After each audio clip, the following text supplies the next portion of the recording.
to Bangalore and Pune. So what do these disparate trends mean for the future of the auto industry? To discuss this, I'd like to invite on stage Pawan Goenka, who is the Managing Director at Mahindra Mahindra, Rajeev Chaba, the President and Managing Director, MG Motors India. We also have Mr. C Bhargava, the Chairman, Maruti Suzuki.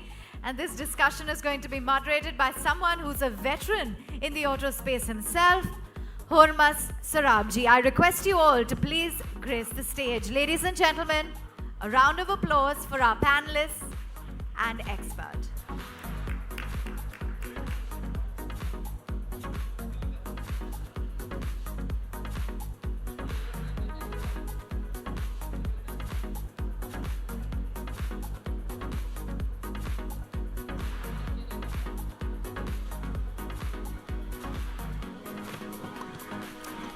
Ladies and gentlemen, Mr. Pawan Goenka, please do come on stage. I would request you all to please put your hands together for our panelists.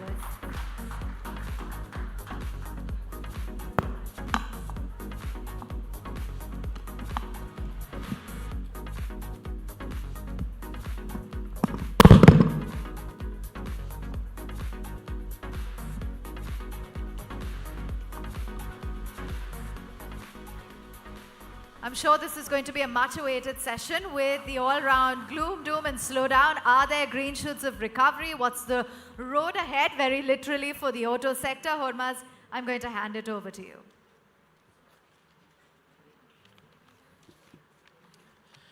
Hi, everyone.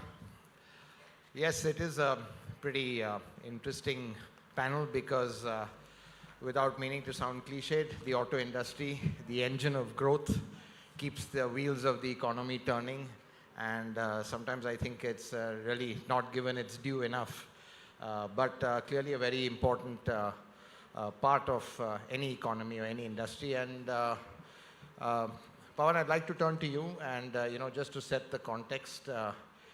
5 trillion economy, the role of the auto industry. Obviously, it has its challenges. But clearly just looking at, in terms of turnover, employment, everything, and the way it touches everyone's lives, possibly one of the most important industries to achieve high growth. So thank you, Hormas. First, on a lighter note, I'm not used to talking to you about economy and $1 billion and all that. Only 0 to 100. 0 to 60, all that I understand, but what is all this 5 trillion? Anyways, so you are becoming economist. Well, it affects all of us. So better get into it. So let me try and put it in context. 5 trillion economy is what India is striving for by 25, 26, right? So that's the goal, and that's what this conference theme is, which means roughly a CAGR growth of about 8.5% from where we are. Within that, the target is that manufacturing will become 1 trillion GVA or 1.2 trillion GDP, which means about 12% or so growth of manufacturing. Now, within manufacturing, automotive plays a very significant role, whether it is 40%, 49%, 39%, depends on who you talk to, but very significant role. And if manufacturing has to grow at 12, 13%, auto must, and I underline must, grow at about 14%. There cannot be a 1 trillion manufacturing without auto. There cannot be a 5 trillion economy without auto. Okay? So we must grow 14%. Now, how can 14% happen? If you look at, first of all, again, some numbers, today auto industry contributes in India about 7% to GDP, which is good. But when you compare to sort of major auto producing countries, they're all in double digit. 11, 12, 13%, so therefore 7% is very low, and we must target a 13, 14 or 12% at least GDP coming from auto. Auto exports 16% of its volume today, which is good, but very small compared to major auto producing countries where the export volume will be 30%, 32%, 35%. And that's what gives them the scale as well, isn't that's it? Going to give that's the scale. What we lack right now so is that's scale. What we need to do. Auto contributes only 4% of total export of the country in India, where again, if you go to Thailand, Germany, Korea, even Japan, it is 10% plus. So auto industry, though big, in India is small in percentages compared to major auto producing countries, which I would say Germany, Japan, Thailand, Korea, and so on. And therefore, there is a lot that we can do, and we'll come back to what we can do to go from where we are to go where the world standard is in terms of contribution of auto to economy, which will then propel 1 trillion manufacturing, which will then propel 5 trillion overall GDP. So clearly, we need the volumes, and maybe the current domestic market isn't big enough. Rajeev, I want to turn to you. You've come, MG has come into India. Clearly, you've come in here to tap the huge market that there is over here. Exports isn't a part of the game plan right now. So the sense one gets is, while Pawan says that exports is a small number and we need larger scale, in terms of growing the industry over here, is the domestic market good enough, or should Indian companies be really focusing on export? Because let's face it, we aren't really a big, as far as automobile goes, and exporting auto country. I mean, the way Germany is, or the way Japan is, even China isn't to as much of an extent. So, as an international player who's come in, clearly you're just looking right now at the pot of gold that is over here, and exports isn't very high a priority.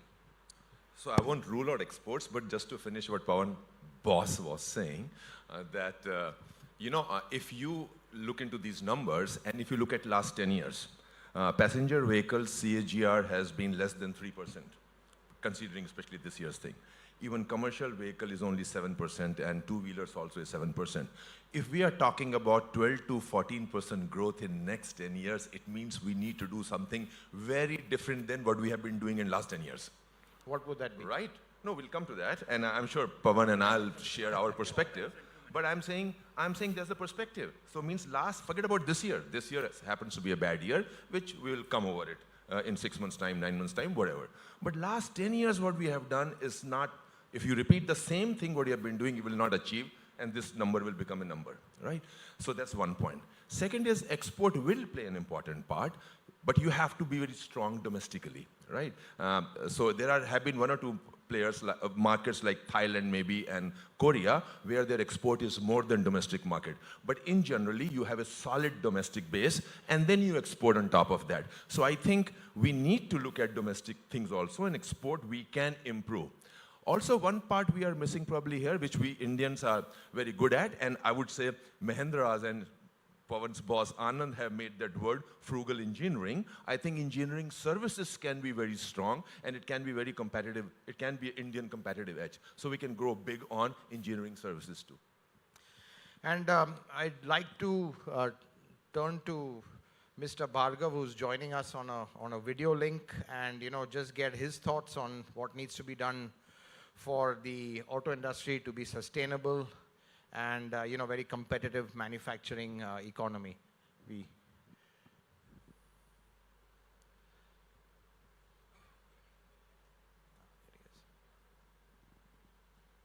I believe that the economic infrastructure has to undergo a drastic change if India is going to become a sustainable, competitive manufacturing economy. Because I think during the past many decades, the kind of infrastructure which was created, the kind of attitudes which it generated, the kind of behavior patterns it generated were not conducive to sustainable development of a strong industrial base.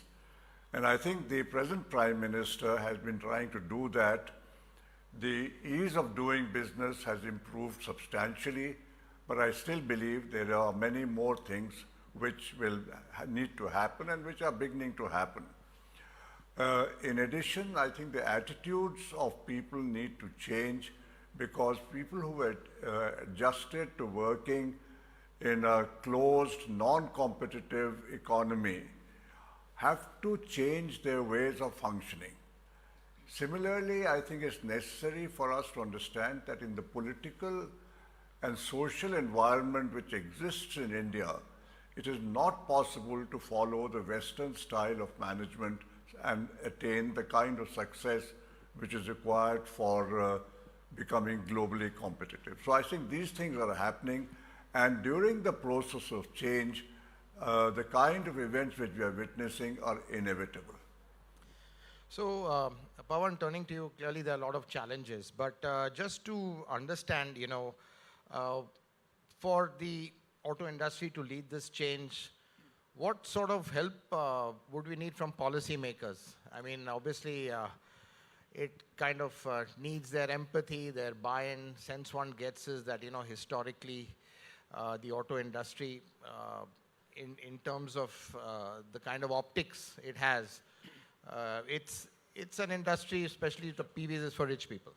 So let me make kind of a bold statement that for auto industry to grow the way we want it to grow, the 14% or whatever, everyone has to want to make the industry grow. And one might say, yeah, of course, but that's not the reality. If A goes left, B goes right, C goes straight, the industry cannot grow. Everybody has to be aligned to want to see the industry grow. And unfortunately, everything has some bad with good. Nothing is all good or all bad. Everything has some bad with good. And auto industry also has the bad part, which is the pollution and safety and accidents. But we have to look at it in overall context of what the auto industry means to the economy, what it means to jobs, what it means to investment, and therefore, the current trend of beating up on auto industry every day and making everybody who's in auto industry a villain of the society is not going to be the way you are going to grow auto industry. You have to accept the fact that auto industry is what economy needs if economy is going to be strong. Every strong economy in the world, without exception, has a very strong auto industry. Rajeev, and you probably would agree with Matt on that, right? So I'm not going to worry about sort of micro issues like GST rate, like regulation, all of those are there. But behind that, we have to have the desire, unified desire of every stakeholder, whether that's government, whether that's NGO, whether that's judiciary, whether that's OEM, whether that's supplier, whether that's customers. Everybody has to want to industry go. And if you're going to grow, you have to grow on 3 planks. One plank is, of course, the domestic growth, which very simply requires the economic scenario in India to be one that will have people have money to want to buy a car, have to reduce transaction price, and there are a lot of things we need to do. Second is export. And I don't believe that we can grow 14-15% without export growing faster than that. Right now, India's share in export is very small. And for that, there are a lot of things that need to be done. Some by the OEMs in terms of, say, quality, competitiveness, brand, all of that. And I think we have some ways to go, especially in building a manufacturing brand for India outside India. Because India is not very strong manufacturing brand. That has to be done. But the opportunity that I see as a new opportunity, which is not yet fully explored, is electric vehicles. Electric vehicle game is a new game. In IC engine, India has a late start, and therefore we are behind catching up very fast, but we had a late start. The electric vehicle game also we had a late start, but I won't say that everybody is miles ahead of us. But you don't think there's sometimes a second mover advantage? I'm sorry? You don't think sometimes there's a second mover Yes, advantage? there is. And therefore, I would say that we don't have to invest billions of dollars in battery research. It will be foolhardy for us to spend money on battery research. There are enough people spending money. Why should we spend money? Let's take the battery research that has been done and translate that into a marketable commodity and do it not just for India, but do it for the world. So what China has been doing for many years of the low-cost, entry-level, low-range vehicle, I think while it's very fashionable to talk about 400-kilometer range, but a practical vehicle for commercial application would probably be a 200-kilometer range. And Ola and Uber may not need a 400-kilometer range. It's nice if you can give it at the same price as 200, but 200-kilometer range is fine. But my point is that we need to use electric vehicle as a as a God-sent opportunity for India to become strong, leverage it for manufacturing growth, leverage it for export, leverage it for building India brand, and leverage it for technology development. So because it's a new game, and India has the advantage of vast population, lots of movement happening, and I think if we can showcase how electric vehicles can become the commercial way of transporting people from point A to point B and take that model everywhere in the world, we can really become big. Rajeev, I'd like to, take it from there, from Pawan's points, 2 points actually. One is the role of policymakers, which Pawan had touched upon earlier, and of course the EV bit. I don't think any topic can be complete on the auto industry can be complete without talking about EVs. I was trying to avoid that, but I don't think we can. But just on policy, do you think sometimes in India there's more of a combative than a collaborative approach, in the sense, like in China, for example, a lot of the OEMs are state-owned, which gives a certain advantage over there. But do you think over here, looking at the way the regulations have panned out, so many safety regulations, it's all good, but the way BS6 has been thrust down the industry's throat, and not even a pat on the back for what I think is a 100-meter race when you go in 4 years from BS4 to BS6. So, just looking at the way the policy makers look at the auto industry, and, from a perspective of what they do in China, and then, of course, the EV question where, even MG has just launched its first electric car here. So many questions, right? By the way, this China factor, I want to make it clear that MG is a British brand owned by Chinese. So as an example, JLR is owned by Tata, JLR is British. And I say jokingly, if suppose MG is sold to African tomorrow, it will not become an African brand, right? It will be a British brand. Well, at this point, I just want to say... Chinese are the owners, right? And Pawan's first car, I think, was an MG, and yours was a Bolero. And my first was Bolero, right? And I learned driving on Bolero, by the way. Okay, so by the way, coming to the point here, see... MG small one. Okay, so see, we are talking about 5 trillion, we are talking about 14% growth, but who's going to buy? Government is not buying cars, right? Customer has to buy a car. Now, why customer will buy a car? So customer will buy a car on 2 accounts, private car and shared mobility, Ola, Uber kind of cars, shared mobility solutions, right?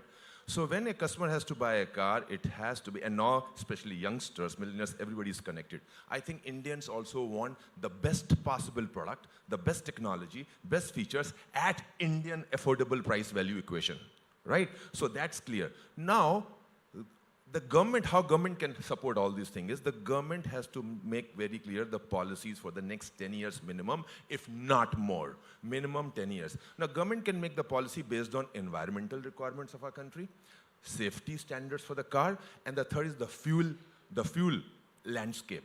What is fuel landscape? Government can decide based on the national interest of our country, they want fossil fuel, means petrol, diesel, they want CNG, they want methanol, E20 solution, they want EV, they want hybrid.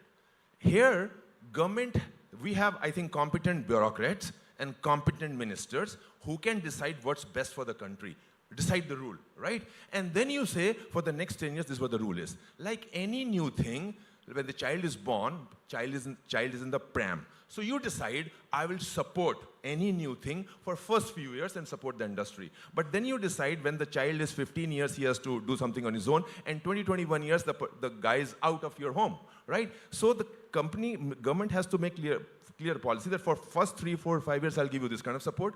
After 5 years, I'll give you this, and then you're on your own. You have to be globally competitive. So I think I'm maybe oversimplifying. Start from customer perspective, make the policies in the national perspective, keep it long term, and then government also can do on 2 more things, which is, if you want to sell more cars, you need more roads. So infrastructure, very simple, and skill set. Now in skill set, I would say the training, there's a farce in terms of training like ITIs and Automotive Skill Institute and all that stuff. Can we get session of the session of ITI or Sridharan of ITIs who can really reform all these training institutes? And I'm sure there are some very competent retired bureaucrats or the current bureaucrats who can do it, right? And then make sure that we get skilled. So skilling, infrastructuring, and the policies. These are the things everybody knows. Unfortunately, we Indians, we talk a lot. We are very good in arguments. Our execution is pits. Okay? So we need to improve on execution. Execution is spits, that's interesting, and we are running out of time, so I just want to ask one last question, which actually touches upon on what you said.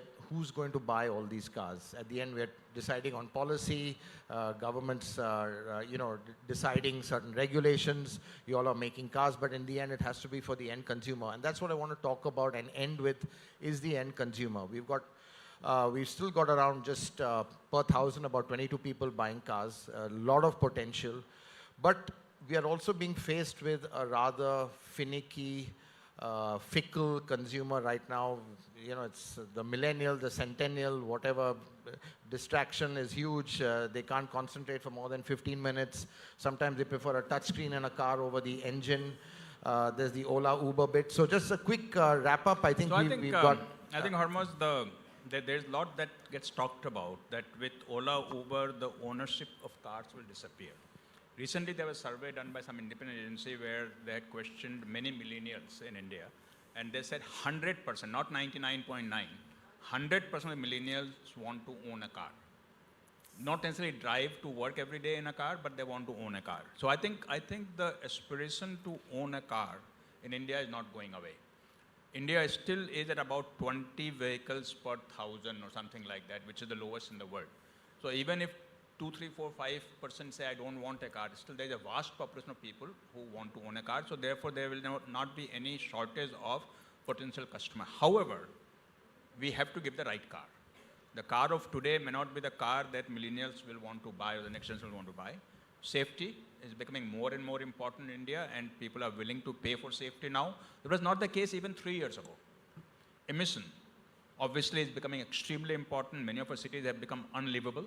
Therefore, clean cars are important, whether it is IC engine or whether it is electric vehicle. Of course, electric is zero emission. IC engine, no matter what you do, will have some pollution. So clean becomes very important. Technology, you cannot live without it. I mean, the touch screen can become the selling point. It doesn't matter what 0 to 60 is, sorry, Hormoz. 0 to 60 may not matter anymore. It will be only touch screen, connected car, stuff like that, right? So therefore, you have to give that. Lightweight will become very important. So do we need such a big car for personal transport? That will become very important. So a lot of things that will change, but car ownership will not disappear. People who will want to buy a car will remain there for many, many years. Okay, so we'll wrap that up. I think cars are going to change dramatically, but car ownership is not going to change. Pawan, Rajeev, thank you very much, and Mr. Bhargav, thank you very much as well. So yes, industry, very important, and let's hope it keeps the wheels of the economy turning. Thank you very much. Not threatened by Uberization. Our panel here, please. Absolutely not. Thank you, gentlemen, for those insights, and hopefully the auto sector will be back in top gear in the new year, Aisha. Yes, fingers crossed on that one. On that note, please welcome